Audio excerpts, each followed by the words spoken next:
Packed my fiancée's things and planned to end our engagement after discovering she never wants to share a last name. A few weeks ago my fiancée, 27F, and I, 28 male, were talking about our wedding, which is scheduled for June of next year, and our honeymoon. At one point I jokingly said something to the effect of "we'll see about that, future Mrs., my last name," and she visibly cringed.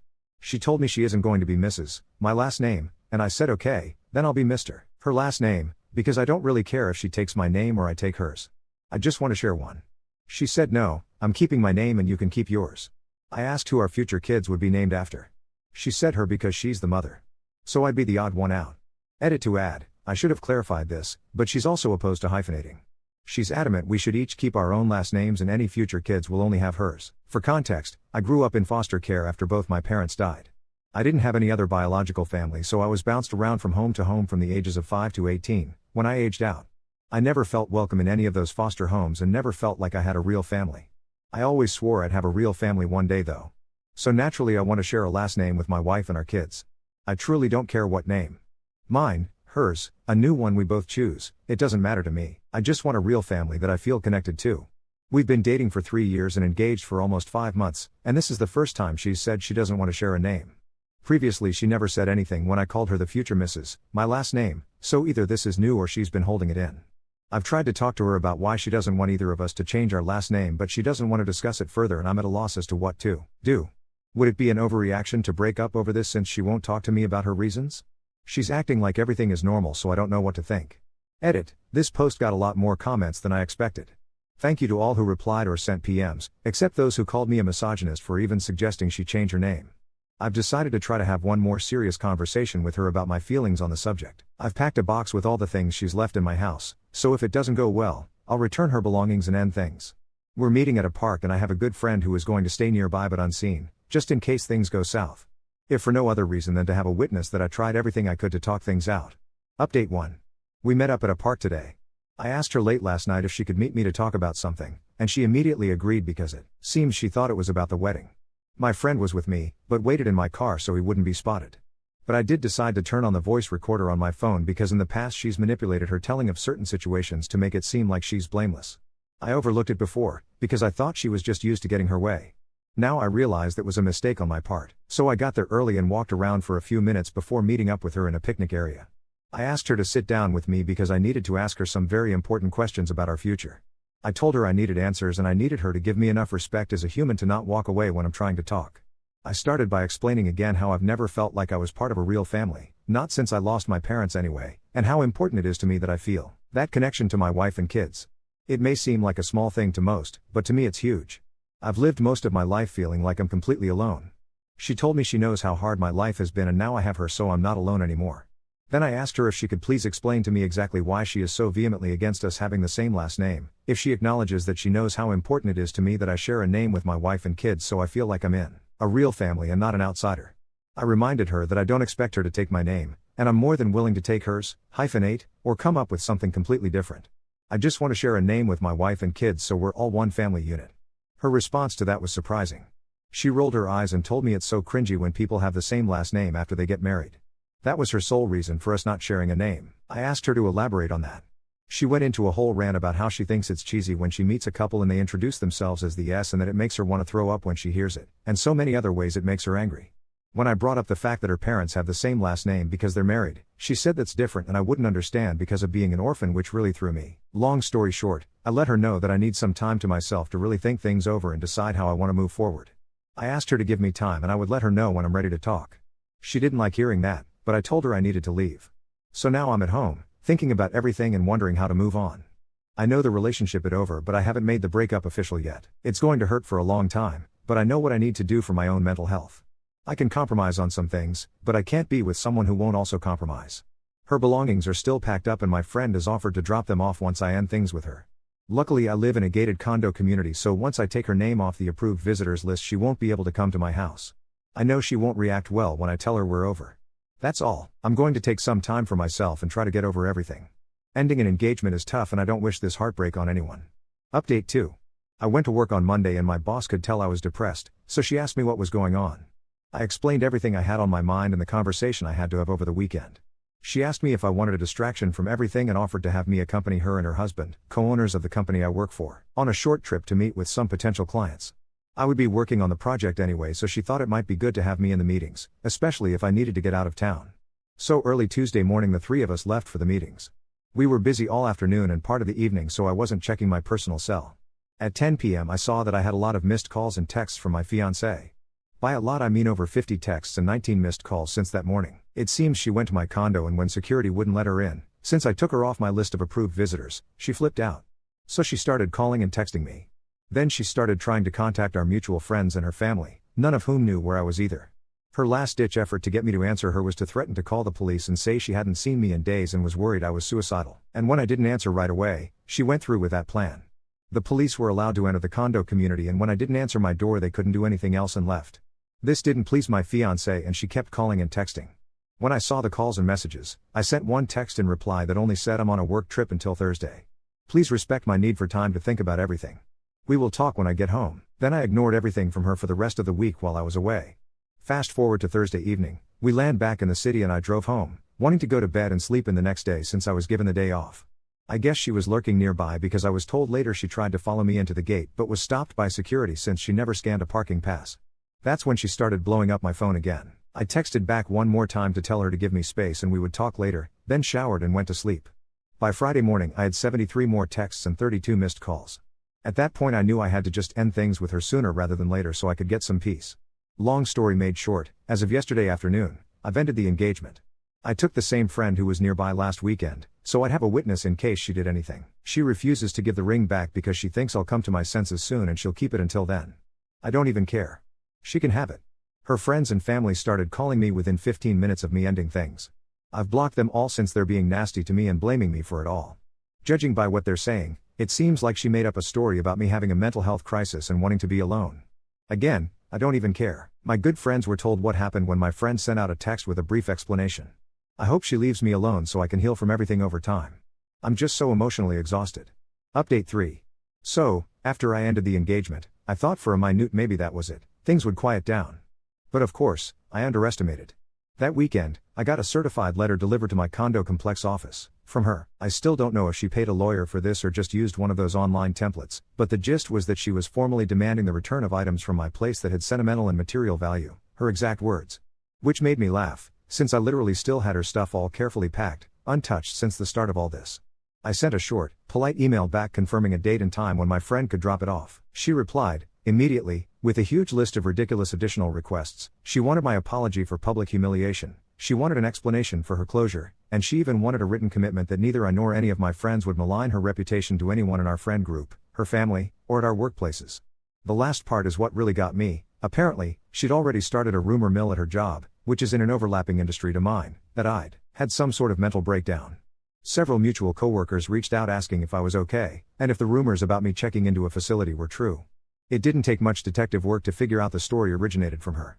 Now, here's where this next part gets insane. That same Friday afternoon, right after my friend finished dropping off her stuff, I got a rattled call from my building manager. Hey, there's a woman in the parking garage with a clipboard talking to everyone getting off the elevator, asking them about your habits and if you seem unstable.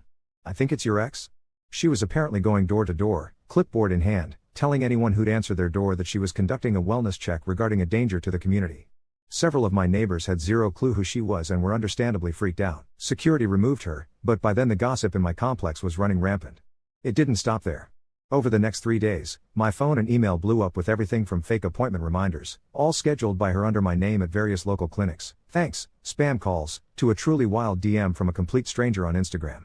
I pieced out the chain. My ex had started commenting on mutual friends' public posts under completely fake burner accounts, writing stuff like, "I'm so sorry for your loss, prayers for his recovery."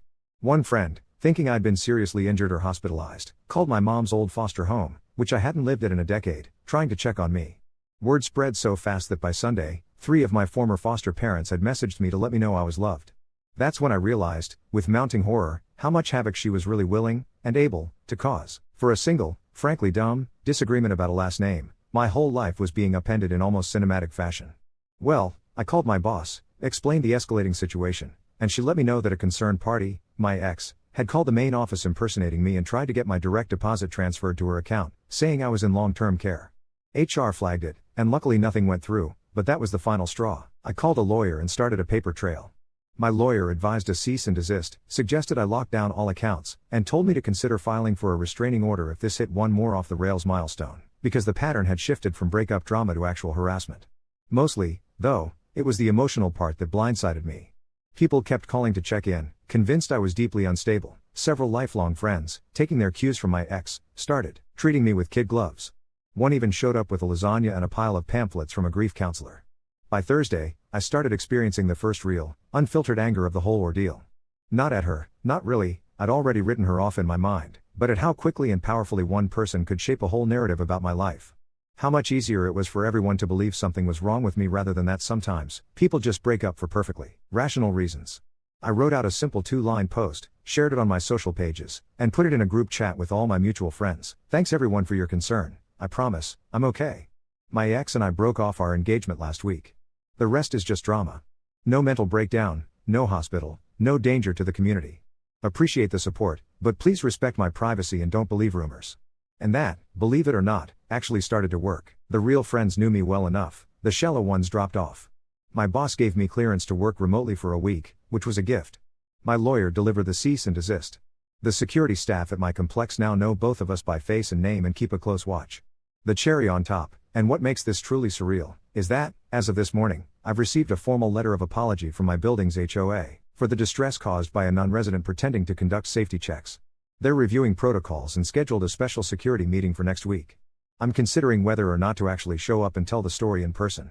The upshot, I'm both heartbroken and kind of liberated. I look back at those stupidly painful conversations, worrying about names, desperately clinging to the idea of a real family, and I realize I dodged something much, much bigger than a bad last name debate. To top it all off, last night, as I was sorting through a box of old photos, honestly, to remind myself who I'd been before all of this, I got a message from a woman I'd known in one of my foster homes in my teens. She's in town for work, she remembered I lived in the area, and she wanted to grab a coffee. I said yes. Not because I'm ready to jump back into anything, but because after all this, I'm realizing, family doesn't have to match last names. Support sometimes comes from the places you least expect, and sometimes, it comes from within yourself, after all the chaos dies down. I'm still sorting through my feelings, but for the first time in weeks, I'm more relieved than sad. If anything else wild develops, I'll let you all know, assuming my ex doesn't show up in a disguise at the coffee shop. If so, I promise I'll update. Thanks for reading and for all the support, it's meant far more to me than any last name ever could. Update 4. I'd barely survived the weirdness of the last couple weeks, and honestly, I really thought the ex drama had hit maximum velocity. But apparently I was wrong, because this week took things from movie of the week to Dateline special. Sorry in advance, this is long, but I don't know how to make it shorter and do it justice. First, picking up where I left off, the meetup with my old foster friend, let's call her Abby, was scheduled for last Saturday morning at a busy local cafe. I arrived a little early, nervous but eager for some genuinely supportive company. Abby showed up, big smile, and immediately gave me probably the most sincere hug I'd had in years. We talked over coffee for almost 2 hours. About our shared experiences, the total weirdness of adulthood, and how badly she wanted to give the 16-year-old version of both of us a pep talk. She'd followed some of the recent social media fallout but promised she didn't believe any of it, and her candid, non-judgmental sympathy was exactly what I needed. Here's where things started getting surreal again. Near the end of our conversation, Abby lowered her voice and said, "Look, I hope this isn't paranoid, but some woman was waiting outside when I got here.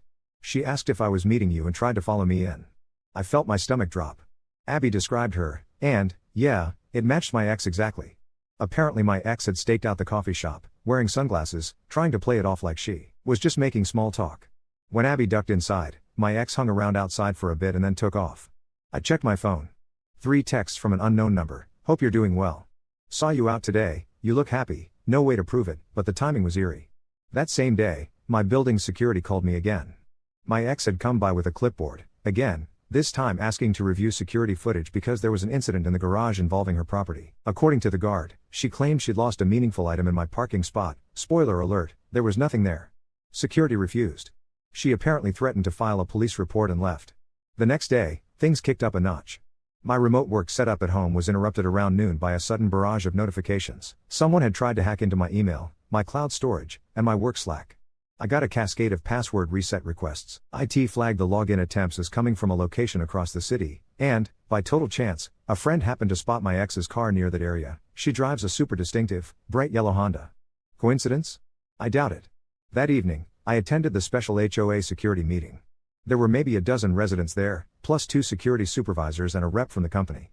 Midway through, as we were discussing the recent impersonator, someone tried to join the Zoom session, virtually, using my name.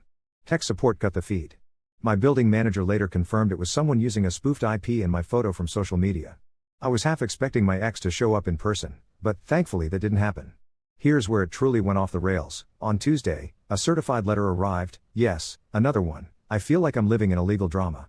This one wasn't from my ex, though. It was from her newfound lawyer, a real one, not an online template, formally requesting a conciliation session to discuss emotional damages and closure needs. The wording was bizarre. It demanded that I appear in person at a specified location to address defamation, property disputes, and unresolved mental health concerns. It even included a clause proposing that, if I refused, she would escalate matters to HR at my workplace and professional licensing boards. For the record, I don't even have a professional license for my job. I called my lawyer, who assured me I was in the clear and this was harassment, not an actual legal summons. We followed up with another formal cease and desist, and my lawyer filed a police report detailing all the escalation. At this point, my friends went full protective older sibling mode. 2 of them set up a group chat called No More Drama Patrol, where we now coordinate everything from walking my dog to escorting me back from work events. It feels silly, but I'm honestly grateful. Just when I thought it couldn't get any wilder, Wednesday afternoon a local news van showed up outside my condo. A neighbor texted me a photo. My ex was pacing out front, gesturing animatedly, while a dude with a camera filmed her from the sidewalk. I wouldn't have believed it if I hadn't seen the pic myself. Shortly after, an intern from the news station called my work line, no idea how she found the number, seeking comment regarding concerns raised about tenant safety in your building following a breakup. My boss handled it perfectly, shutting it down and making it crystal clear this was not a story. By Wednesday night, I was on the edge of exhaustion with a side of surreal humor. My group chat started sending memes. My boss implemented a strict no calls unless scheduled policy for my work line. Security at my condo now has a literal printed sheet of her photo at the desk, and, I'm told, she's banned indefinitely from the building. But, and this is the greatest shock, something shifted for me after all that. Instead of feeling ashamed or defensive, I felt a weird, fierce determination. For the first time since my parents died, I realized how far I've come, survived the system, built a career, surrounded myself with actual friends, and, when push came to shove, stood up for myself, in a really miserable, public way. On Thursday, I met up with Abby again, but this time with several other friends, at her suggestion. Over tacos and laughter, I caught myself thinking, this is what real family feels like. Shared last names have nothing to do with it. So, what now? My lawyer is collecting documentation. The cops are aware and have tagged my ex as not to be allowed on premises. My building's HOA has changed protocols, and I have a support team worthy of a sitcom. I'm exhausted, but in a weird way, proud. I'm not sure what my ex's endgame ever was, but it doesn't matter anymore. I'm done letting her shape my story. The more chaos she tries to spin, the more obvious it is to everyone around me where the real instability lies. And, because life has a sense of humor, I got a text today from a former foster sibling I haven't heard from in over a decade, wanting to grab lunch. I said yes, not out of obligation, but because, hell, why not keep finding new family where I can? Update 5. Well, I just have to get all this out, because the past week took everything I thought I understood about broken engagements, stalker exes, and rock bottom, and then parachuted me into an entirely new kind of social purgatory. Buckle up. If you thought the news van was wild, I wish all I was dealing with now was a misplaced microphone. Let's start last Friday afternoon, where I was actually feeling the first hint of normalcy. I'd gotten through an entire remote workday with zero drama, no mystery calls, not a single wellness check or password reset barrage. Abby and a couple more friends swung by with takeout, and we just vegged out on my couch, swapping bad ex stories and cringing at our own dating histories. And then, as my defenses were at their lowest, my group chat, No More Drama Patrol, started blowing up. Apparently, my ex's behavior hadn't gone entirely unnoticed in her own circles, either. Someone, I honestly have no idea who, but I have my guesses, compiled a sprawling, point-by-point Reddit post from her perspective on one of those relationship advice subs. It was pretty clearly her, the details matched, the narrative was spun hard in her direction, emotionally abandoned by a commitment phobe who refused to own his issues with attachment, and she'd even exaggerated the last name, drama into some kind of grand feminist crusade, as if I was a retrograde control freak and her clipboard rampages were noble resistance. For about 36 glorious hours, I watched the comment section transition from OMG, run, to, wait, what? Ma'am, why are you conducting wellness checks at your ex's condo? 2. Miraculously, half the subreddit suspecting her story was fake because the details were too wild. If there was ever a moment in my life when the internet saved my reputation, that was it. Except the spillover into the real world was officially next level. A mutual acquaintance from work saw the Reddit post, pieced together the real names, and texted me, dude. Your ex is internet famous. She's trying to recruit allies. He shared a screenshot from a private group chat organized by her, headline support group for survivors of name-obsessed narcissists. There were 6 people in it, and I recognized 3 as her cousins, 1 as her Mo, and 1 as an acquaintance I haven't seen since a mutual friend's 30th. Here's where my heart nearly stopped. The 6th person was my ex's mom. The same woman I'd awkwardly chatted with at Thanksgiving. That's when I realized the drama was spilling into her family, too. Saturday, I got an email from her mom, who, after opening with, "I never wanted to get in the middle," basically apologized for how overwhelmed her daughter had become. She explained that the family had encouraged her to assert her values, which in their tradition meant keeping the maternal line dominant. Apparently, in their family, the women never changed their surnames, not even for the kids, and this mystique had become a serious point of pride and almost a litmus test for who deserved to enter the family. Her mom admitted with hindsight it was unfair to spring this on me after so many years, and assured me she was taking her daughter to stay with a cousin, for a reset, as she put it. There was a clear undercurrent of embarrassment. I think even her family had realized things had gotten out of control. Saturday evening, while my head was still spinning from that email, I got a knock at the door. It was a local police officer, super apologetic, delivering an official notification. My ex had finally, formally, tried to file a harassment complaint against me for targeted online bullying and the spread of malicious falsehoods. The officer literally rolled his eyes as he explained, "We do have to do a wellness check and get your statement, but off the record, your lawyer's documents, your HOA's notes, and the mountain of evidence against her, this won't go far." Still, just the sight of the badge in my doorway sent a deep, cold punch of anxiety through my stomach. I sat there after he left, fighting the urge to laugh and cry at the same time. Couldn't believe it had come to this. I called my lawyer, who by now must have me on his favorite client speed dial, and brought him up to speed. He recommended we start recording every incident, that, if she escalated again or managed to get another interview with a local outlet, we'd file an official restraining order.